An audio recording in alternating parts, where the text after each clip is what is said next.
This is the Nun's Priest Tale from the Canterbury Tales.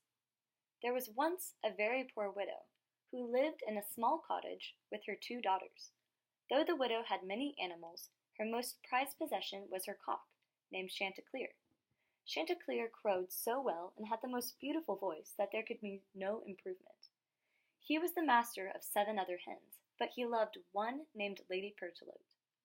One morning, while all the cocks were perched in the poor widow's hall, Chanticleer cried out to Lady Pertelote that he had had a most dreadful dream. He dreamt that a beast was roaming in the fields and came up to Chanticleer, trying to seize him, to kill him dead. Then he describes the beast as a sly fox, which was enough to make one die of fright. His wife responded by saying, "For shame, you most timorous poltroon!" Then Lady Pertelote talks for 2 long pages about how dreams are vanity, pure error.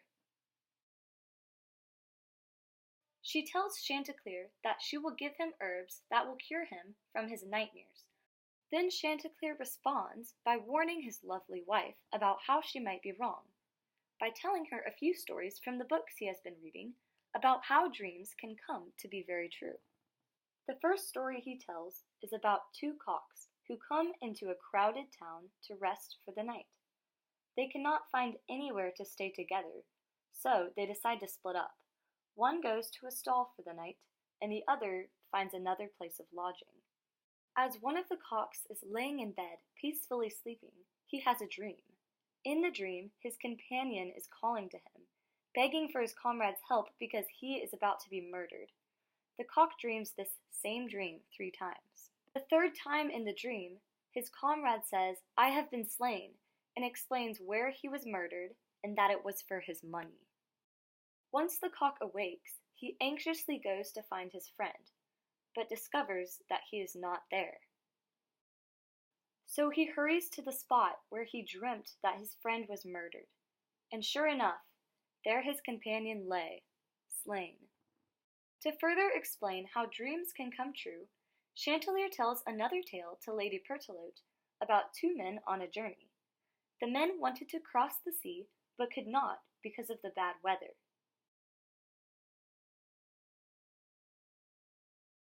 So they stayed in the pleasant town for a few more days. One day, they were delighted with the weather, so they decided to sail off the next morning. But as the night passed, one of the men dreamt that a man was standing by his bed, warning him not to sail tomorrow, because if he did, he would be drowned.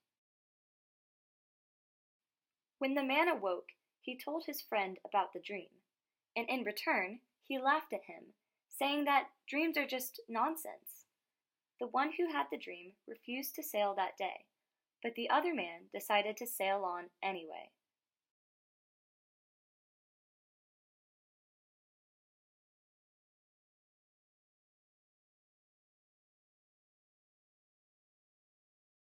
As a result, the ship sank, and the man sailing on it drowned.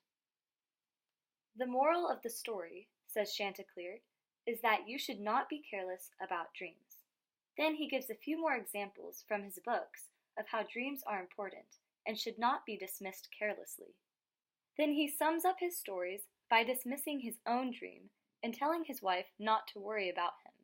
So he carries on with his day. Later that morning, while Lady Pertelote takes a dirt bath, Chanticleer is crowing and rejoicing with the sun at precisely 9 o'clock.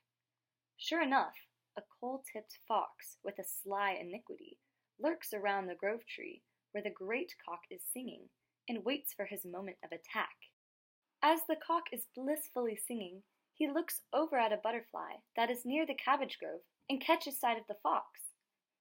Chanticleer felt a quick terror in his heart and gave a cock, cock with a sudden start. But the sly fox was quick to calm the rooster, assuring him that he was merely there to listen to the sweet and beautiful voice of the cock. Then he goes on and on about how great and talented the cock is, that he should continue to sing for him. Chanticleer then came to be very confident, so he stood up high on his toes and stretched his neck. His eyes began to close, his beak to open, with his eyes tight shut. Then he began to sing with all his might. The fox took that moment to leap at the rooster, grab his neck, and fling him over his back. Then he swiftly sped into the woods. Chanticleer, along with all the other hens, cried out in helplessness and anguish. The hens emphasized their cries of woe for Chanticleer so that they could be heard from anywhere.